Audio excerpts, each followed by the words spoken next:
स्वागत छ भाइ बहिनीहरूलाई नेपाल अनलाइन स्कुलमा। आज हामी concept of money market and capital मार्केटको कुराहरू लिएर आएका छौँ।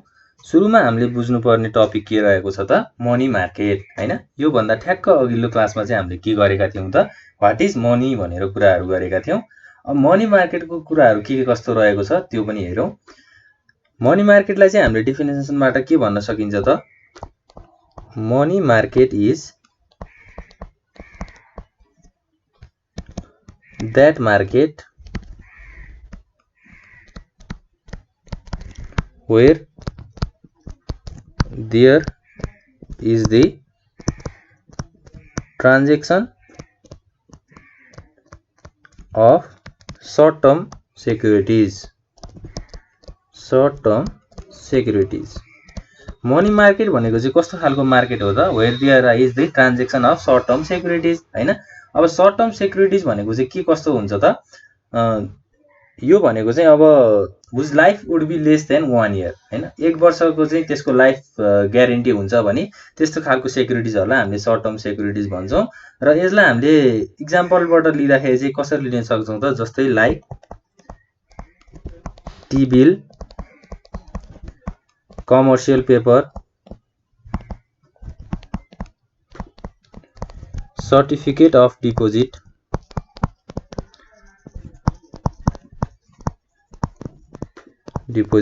एटसेट्रा हैन। यो कुराहरू सबै के हो त सर्ट टर्म सेक्युरिटीज हो।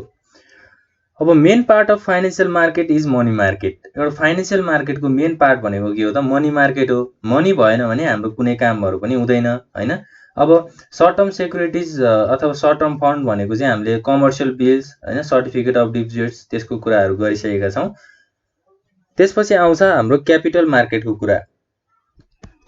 क्यापिटल मार्केट भन्नाले चाहिँ के बुझिन्छ त it is that market where there is transaction of long term securities हैन। लङ टर्म सेक्युरिटीजको ट्रान्जेक्सन्सहरु भयो भने त्यसलाई हामीले क्यापिटल मार्केट भन्छौं। जस्तै एक्जाम्पलमा अब के भन्न सकिन्छ त जस्तै टी नोट हैन, त्यसपछि common stock, debentures etcetera are long term securities हैन। क्यापिटल मार्केटले चाहिँ लङ टर्म सेक्युरिटीजहरुको ट्रान्जेक्सन्सहरु चाहिँ गर्ने रहेछ। ल अब मनी मार्केट र क्यापिटल मार्केटको डिफरेन्सेसको कुराहरू पनि छ हैन। त्यो डिफरेन्सेसको कुराहरू पनि हामी हेरौं। Money market, capital market. Money मार्केटमा चाहिँ अब डेफिनेसनबाट भन्दाखेरि according to definition market where funds borrowed or loaned for short period less than 1 year भनौं न हैन। Market where funds borrowed or loaned for short period। त्यसपछि क्यापिटल मार्केटमा चाहिँ financial market where funds are borrowed or loaned for long term। long term भनेको अब 1 year भन्दा बढी भनेर भनौं न हैन, long term period।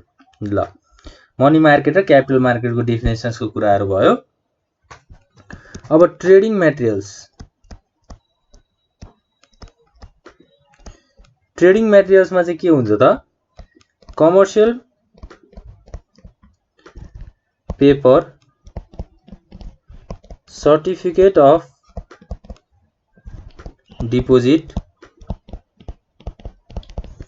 हैन, सर्ट टर्म बोन्ड्स,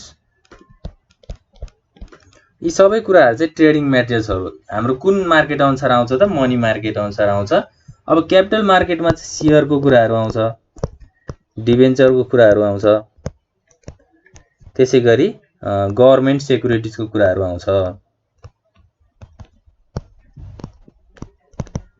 ल अब प्रिन्सिपल पार्टिसिपेन्ट्स, त्यसपछि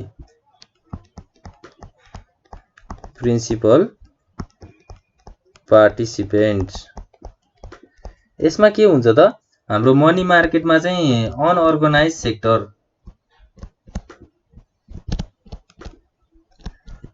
अथवा ल्यान्डलर्ड्स हैन, त्यसपछि अब क्रेडिटर्स,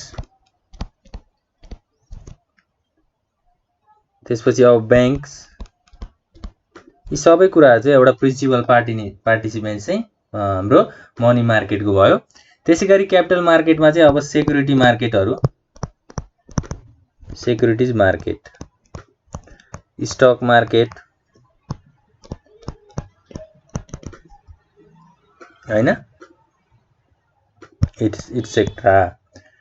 त्यसपछि सप्लायर्समा on the basis of suppliers,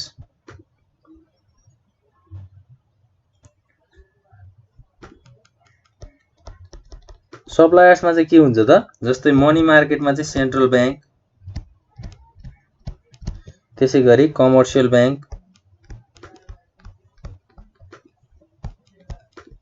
हैन, त्यसपछि अब फाइनान्शियल इन्स्टिट्युसन अरु पनि हुन सक्छ जस्तै कोर्पोरेट फाइनान्स पनि हुन सक्छ। अब क्यापिटल मार्केटमा चाहिँ के भयो त फेरि क्यापिटल मार्केटमा पनि अब डेभलपमेन्ट ब्याङ्क्स,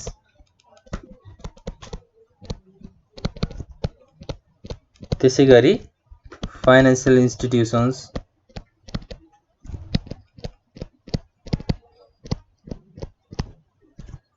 हैन, अब ब्रोकर्स, यस्तो खालको हाम्रो सप्लायर्सहरु चाहिँ क्यापिटल मार्केटमा पाइन्छन्। त्यसैगरी अब डिमान्डर्सको कुराहरु, डिमान्डर्समा चाहिँ अब इन्डिभिजुअल्स हुन सक्छ मनी मार्केटमा, त्यसपछि बिजनेस हाउस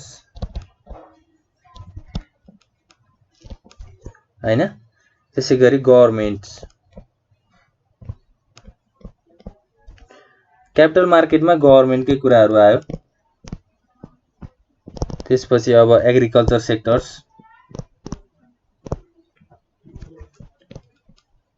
हैन, त्यसपछि इन्डस्ट्रियल सेक्टर्स।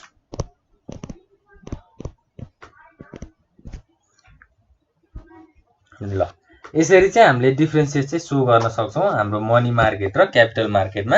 अब रिस्कको कुराहरु पनि गरौँ हैन, हाम्रो लास्टमा चाहिँ रिस्कको कुराहरु छ। रिस्कमा चाहिँ अब capital investment in this market is less risky than in capital market. Money मार्केटमा लगानी गरेको पैसा चाहिँ लेस रिस्की हुन्छ भनेर भनेको छ है। Investment in this market is less risky. तर अब क्यापिटल मार्केटमा के हुन्छ त investment in this market is more risky. ल यो चाहिँ के भयो त differences between money market and capital मार्केटको कुराहरु भयो। अब मनी मार्केट भन्ने बित्तिकै के बुझ्नु पर्यो त सर्ट टर्म भनेर बुझ्नु पर्यो है। Money market is a mechanism through which short term funds are raised हैन। सर्ट टर्म फन्डहरु रेज हुने मार्केटलाई हामीले मनी मार्केट भन्छौं र क्यापिटल मार्केट भनेको लङ टर्म फन्डहरु रेज हुने। क्यापिटल भन्ने बित्तिकै हामीले पुँजी भनेर भन्छौं नेपालीमा हैन, त्यो कुराहरु हामीले ध्यान दिनु पर्यो। अब लगभग यति नै हो हाम्रो कुराहरु आज। मनी मार्केट र क्यापिटल मार्केटको कन्सेप्टहरु भइहाल्यो, त्यसपछि यसको डिफिनेसन्सहरु पनि हाम्रो डिफरेन्सेसहरु पनि भइहाल्यो हैन। अरु थुप्रै डेफिनेसन्सहरु पाइन्छ मनी मार्केट र क्यापिटल मार्केटको बारेमा। अब त्यो कुराहरु चाहिँ हामी आज गर्दैनौं हैन। यति कुराहरु भयो भने लगभग हामीलाई हाम्रो टपिकहरु एकदमै कभर हुन्छ राम्रोसँग, हामीले राम्रो कुराहरु बुझ्ने हुन्छौं यति भएपछि। अब आज यति भन्दै यो क्लास यही हुन्छ। अर्को क्लासमा हामी फेरि भेट्ने नै छौं। Thank you.